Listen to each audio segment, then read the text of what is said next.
Hi again.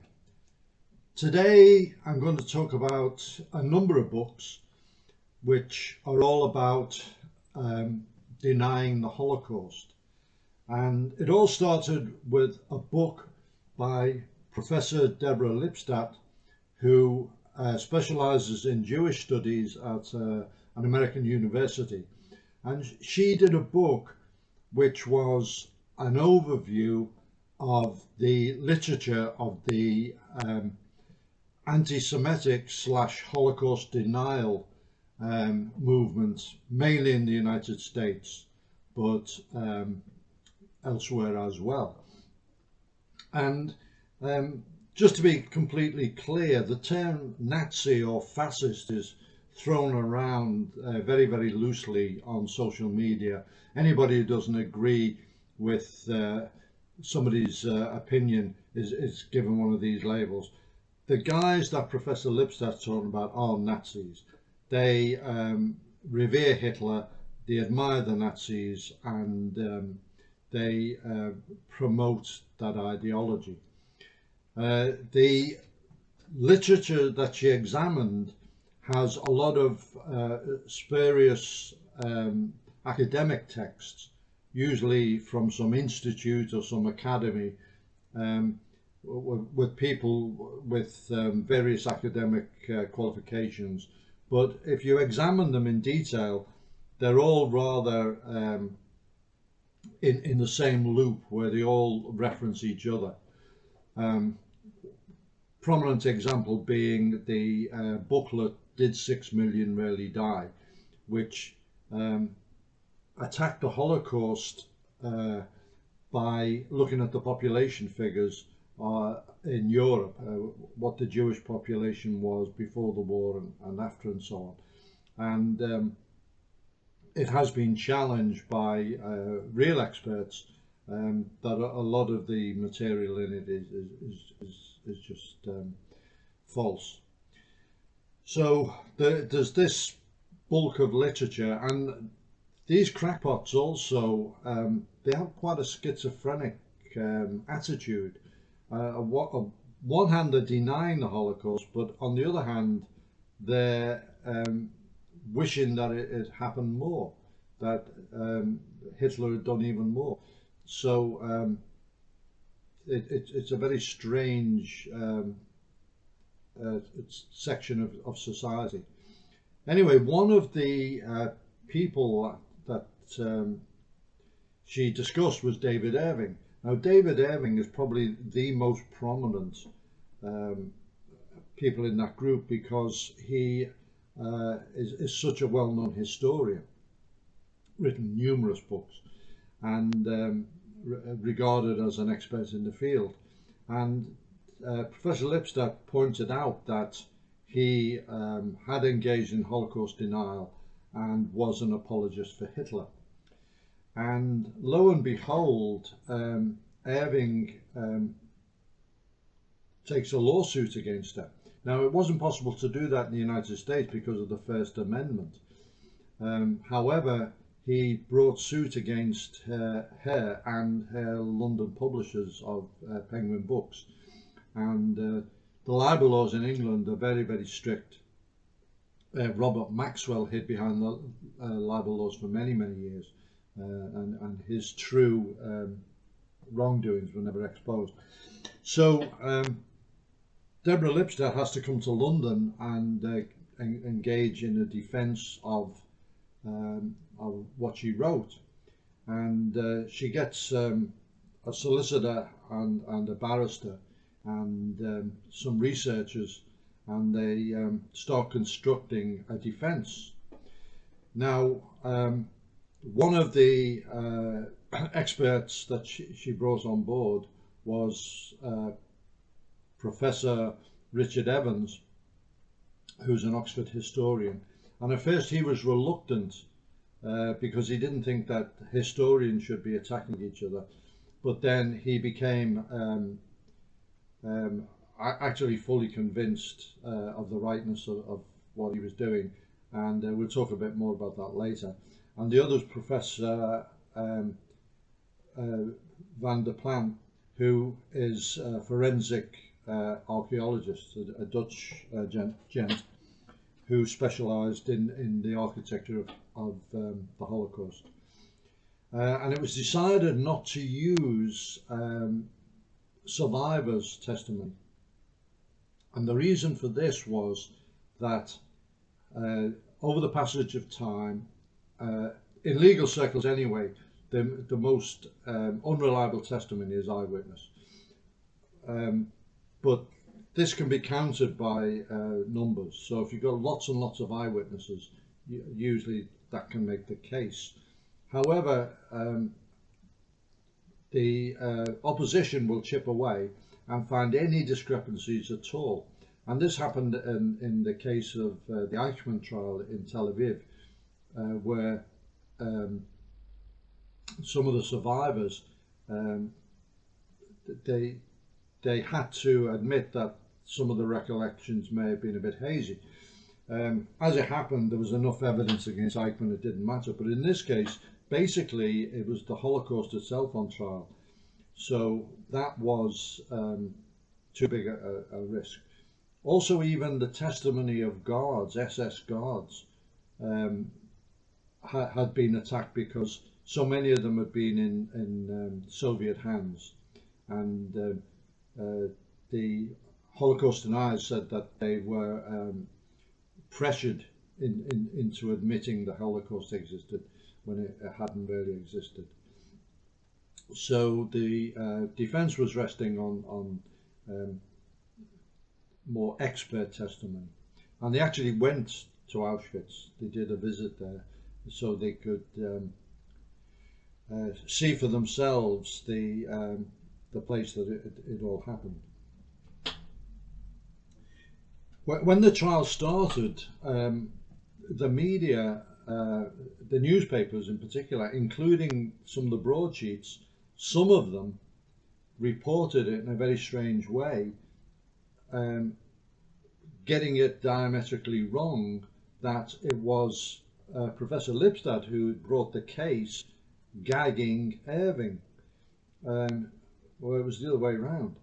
And I don't know if this was just that they didn't understand the very simple fact, or if there was some latent anti-Semitism, which, you know, is well established in UK society, as we've seen in the Labour Party.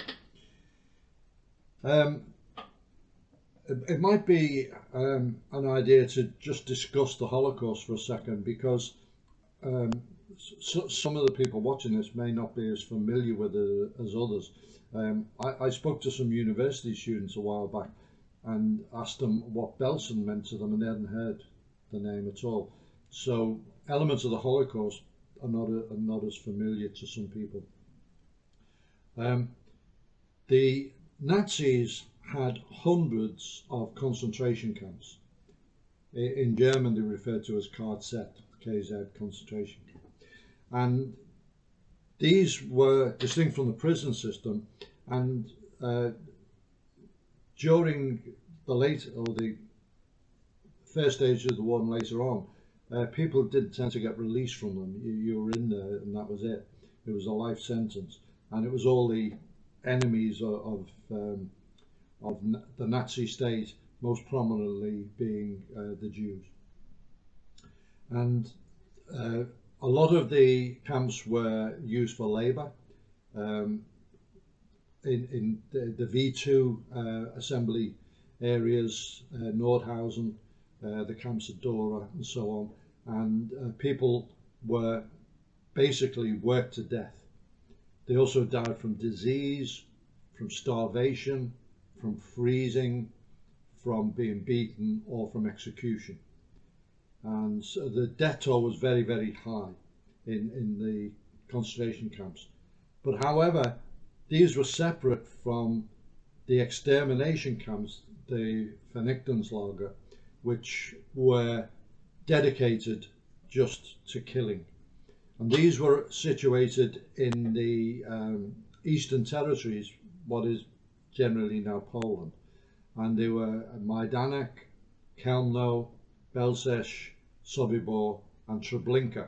And all of those sites, which killed thousands and thousands of people, mainly Jews, were obliterated by the Nazis, so nothing remained. But the other massive killing camp, Auschwitz-Birkenau, it was captured by the Russians.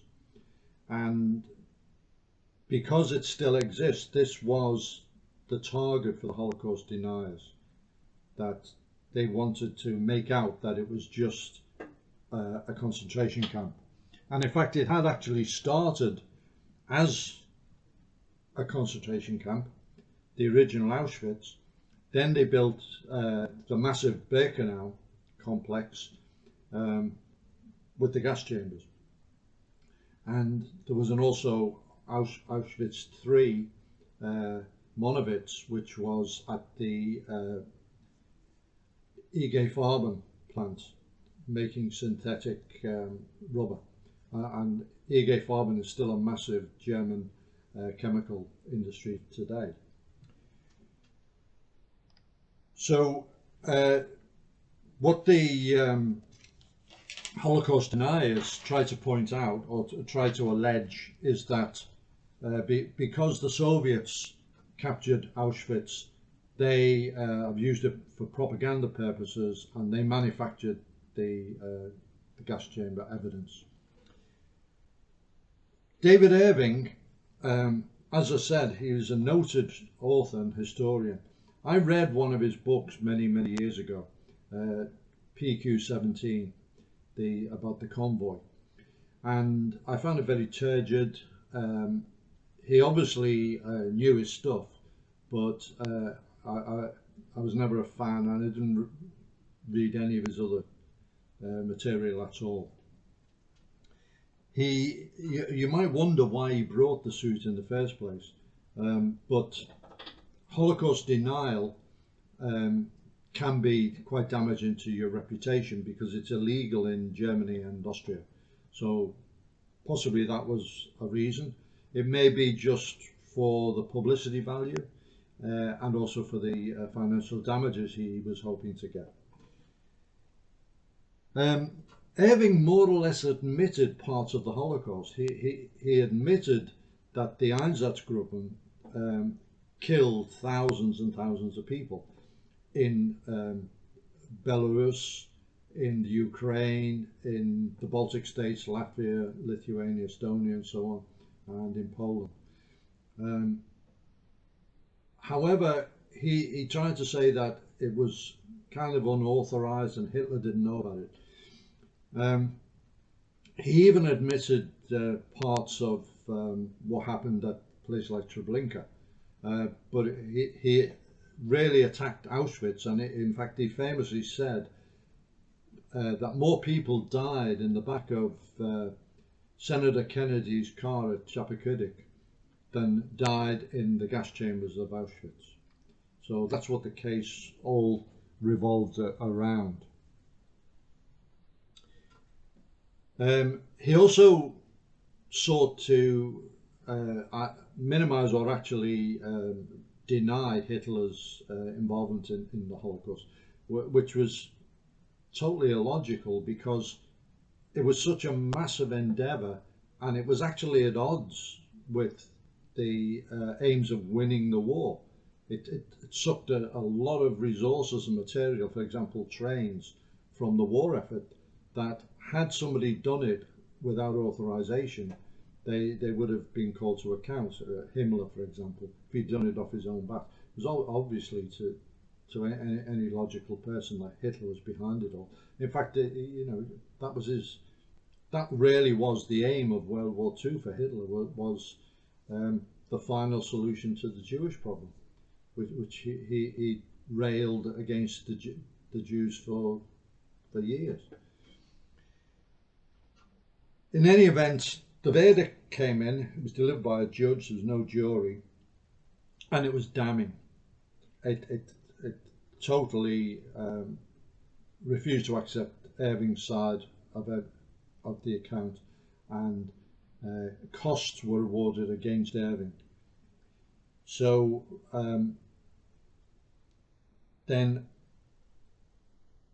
After the trial, Professor Evans brought out a book, Lying About Hitler, where he analyzes the evidence that he gave and about the distortions of history that David Irving did. Now, when I read a history book, a World War II history book by somebody like Anthony Beevor or Max Hastings, he will put quotes in and he'll put references in, and there'll be a footnote to the source. Now, I don't go to the source and check it. You know, I rely on the ethics of being a historian, not to distort sources. However, Professor Evans found that Irving did this, that when you went to the original sources, and he had great sources, Irving, he had lived in Germany, he worked as a labourer in factories in the Ruhr and learned German that way, and had lots and lots of contacts with the Germans, including with old hardline Nazis, and he had a lot of good information. One example is that there was a quote that there was a particular trainload of Jews, and Hitler said, according to Irving,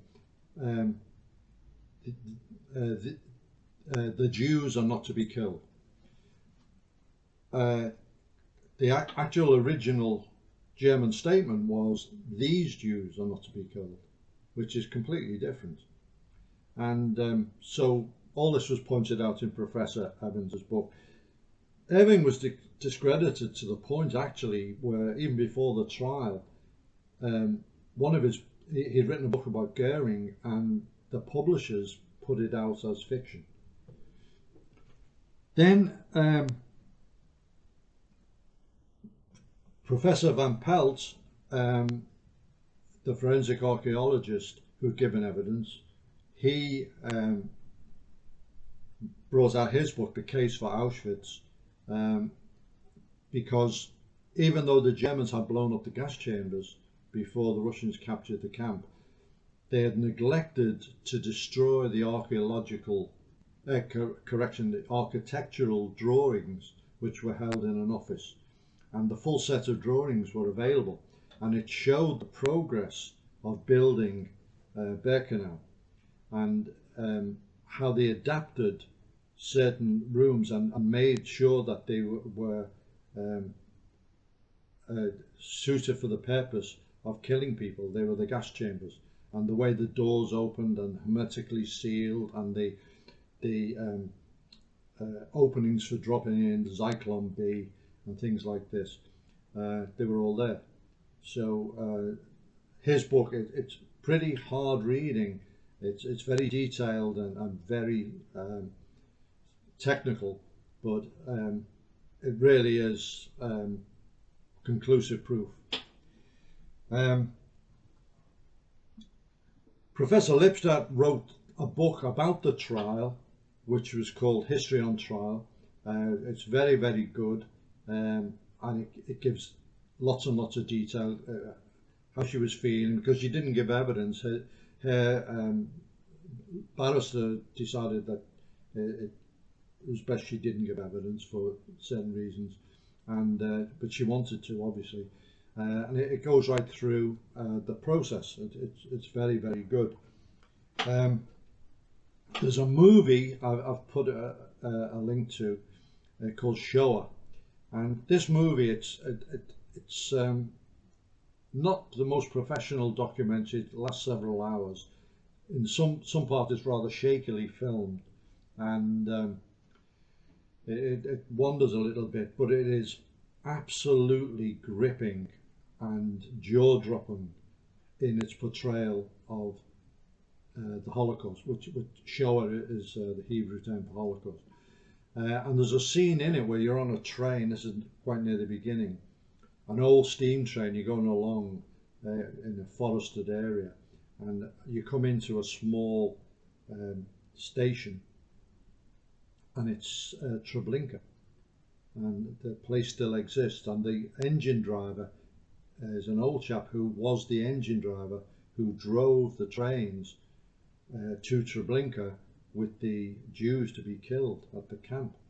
And the local people who the filmmaker interviews loads of them, and they all remember it. And these trains used to arrive, go up a side spur into the forests. It was all fenced off, you weren't allowed to go in there, with thousands of people on, and come back empty, day after day after day after day. Where did all the people go? You know, this was the extermination camp program in action. So the film, and it's got interviews with survivors and everything. It's really, it should be on the school syllabus, really. And then a movie was made of the book, Professor Lipstadt's book, History on Trial, just called Denial, and they changed the title of the book later to tie in with the film. Really good cast. Rachel Weisz as Deborah Lipstadt. Timothy Spall, who was a great actor, and I loved him as Pierpoint in the movie. I think he kind of didn't really get the character of David Irving over. I kept getting echoes of Edward Fox in his performance. Tom Wilkinson played Richard Rampton, the QC, who did a brilliant job. And it's a really good film. And in conjunction with the book, it gives you a really full appreciation of the whole process. Terrific set of books altogether. Holocaust denial obviously is something that you're not going to change the minds of the crackpot Nazi sympathisers at all. But after the war, so many people said never again, and we will never forget. And there is a danger that it will be forgotten. So books like this and movies like this are very, very important for future generations. Particularly that there are Holocausts still happening today. You know, there are people who are being oppressed, being enslaved and so on, and killed just for reasons of ethnicity. So I'm really pleased to recommend these books.